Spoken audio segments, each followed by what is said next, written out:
I'm Cavin Elizabeth, and I'm a wedding photographer in San Diego, and today I'm going to be talking about common guest list issues for weddings and how to solve them.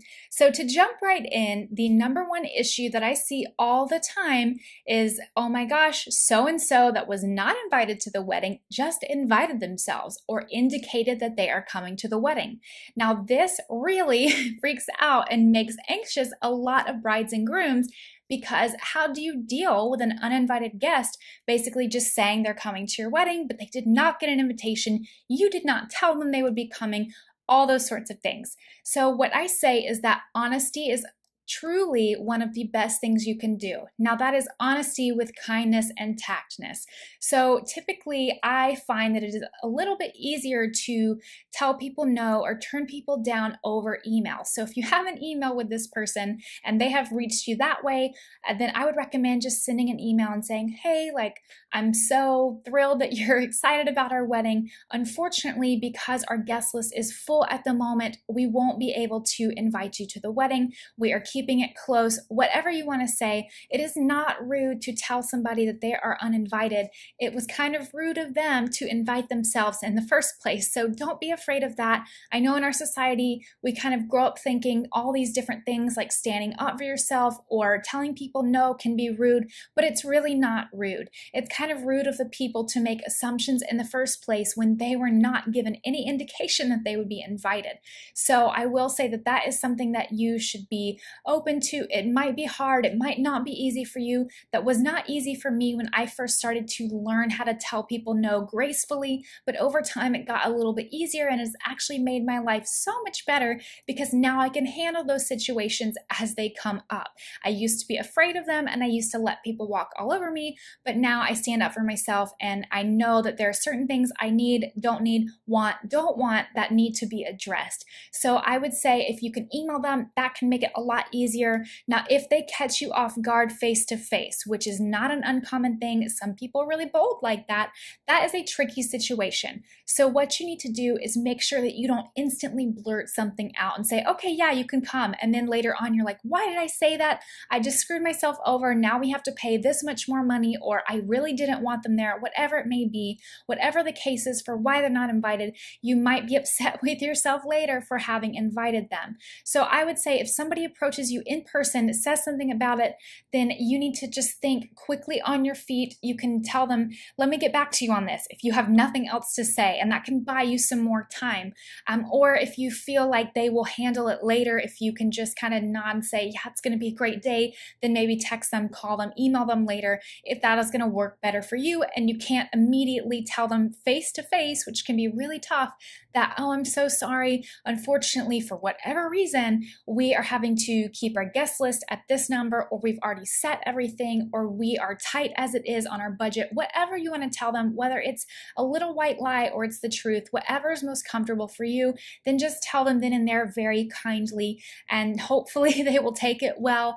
Now, I know that can be a really tough position, but if it's the sort of thing where you know you're really not going to want them there to be there later, whether it's because of who they are, or because your budget is really bursting at the seams, or because your venue cannot take on any more people, or because you just want your wedding day to be about the people that you initially actually invited, whatever your reason may be, you are justified in not wanting someone uninvited to attend your wedding.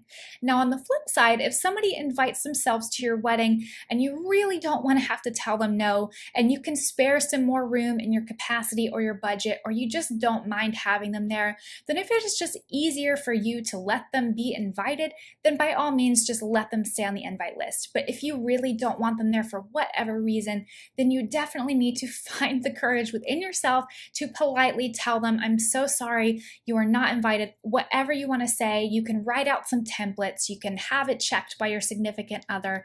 Whatever you need to do to make yourself able to kindly tell them no is what you should practice. So that is just the biggest issue, is people inviting themselves. Another issue that I find people talking about with their guest list are guests that have drama between them. How do we deal with that? How do we avoid it?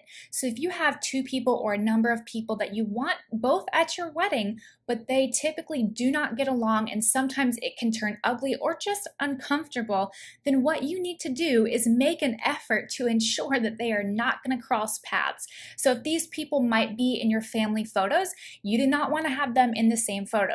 Please tell your photographer that. A lot of times I see this with divorces. Some divorced couples are okay with being in the same photo together, but I will put them on opposite sides of the couple. Some divorced people are not okay with being in the same photo, and I make sure that I know that so that I can separate those photos to never make anybody uncomfortable or unintentionally cause drama. So if there's a situation like that where they will be in your photos, tell your photographer, otherwise they're not going to know and they might make people uncomfortable because they didn't have the right information. So another thing to do is for your seating chart, please place them at tables that are on opposite ends of the reception. Now it's unavoidable that they might cross paths if you have a smaller to medium-sized guest count, but the most that you can do on your part to help ease the tension is just to seat them separately, have them separated in photos, and just generally make sure that they're not going to be in the same areas for specific reasons. So those are just my tips on making sure that drama does not happen. Now, if there is somebody that is on your guest list who just is a troublemaker in general, this is another thing I see couples talking about all over the internet is, I have this person, Aunt Sally, whatever, whoever it is, and she is often chaotic, whether it is she drinks too much or she likes to pick fights or she just is very peculiar, does things that are uncomfortable, then that is something that you have to decide. Do you want to invite them? Is it going to be uncomfortable for you to have them there? Will it make you anxious? Then perhaps do not invite them. But if you do think they should be invited and you think that they are a high risk for causing some sort of commotion or trouble at the wedding and you do not want to be stressing about whether or not that will happen, you have a few options to deal with that.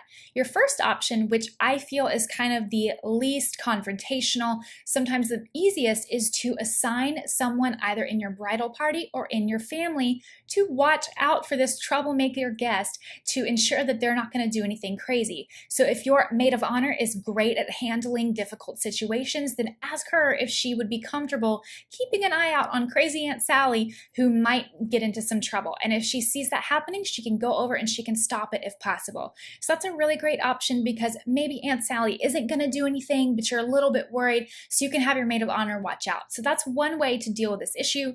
Another way is to be a little bit more direct. So if this person isn't too sensitive, if they can kind of handle some tough criticism, then I would maybe say, have a chat with them before the wedding and say, hey, Aunt Sally, like, I know in the past these things have happened. I'm a little bit nervous about the wedding. I just want to make sure that you're going to be at ease and relaxed on the wedding day and that everything is going to be really happy because we want this day to be special and we want everybody to be cheerful and to be going with the flow. So that is one thing you can take. Some people cannot handle that and it might upset them. It might make things worse. If that's the case, maybe go back to solution number one, where there's somebody who is secretly keeping watch on them to make sure they don't cause any trouble or stress or anxiety to your day. And the last guest list issue that I see often isn't really so much of an issue. It's just a factor in your wedding and who's going to be attending. There's always a little bit of contention around the point of having kids at your wedding or not allowing kids at your wedding. Personally, my fiance and I are opting to have a child-free wedding. There really aren't that many children that we know that would be coming anyway, but we really want our guests to be able to relax, enjoy their time, not worry about being a parent that evening. And also, our venue has a lot of stairs, a lot of areas where kids could get hurt, so it's just not a great idea. Also, I do find that sometimes children can be running around, they can be really chaotic and kind of distracting from events if the parents aren't parenting them actively that evening, which is fine because they want to enjoy the night.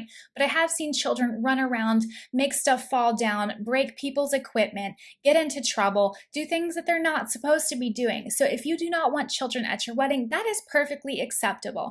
Now, the way to handle that is you can either contact all of the parents who have children directly and say, hey, this evening is going to be all about celebrating with adults, so we're not going to be having kids at the wedding. Perhaps you can even arrange for childcare at your venue in case they're out of town, they don't know where to leave their kids.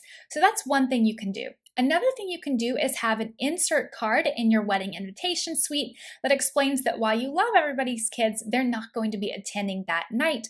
Additionally, you can also make a note about it on your wedding website. That is very helpful.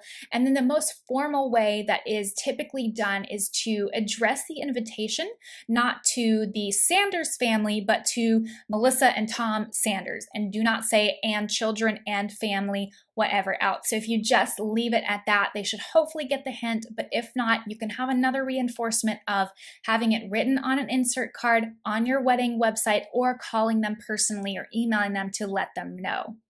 So those are the top wedding guest list issues that I see come up, and I have taught you guys how to solve them in many different ways depending on your preferences and comfort levels.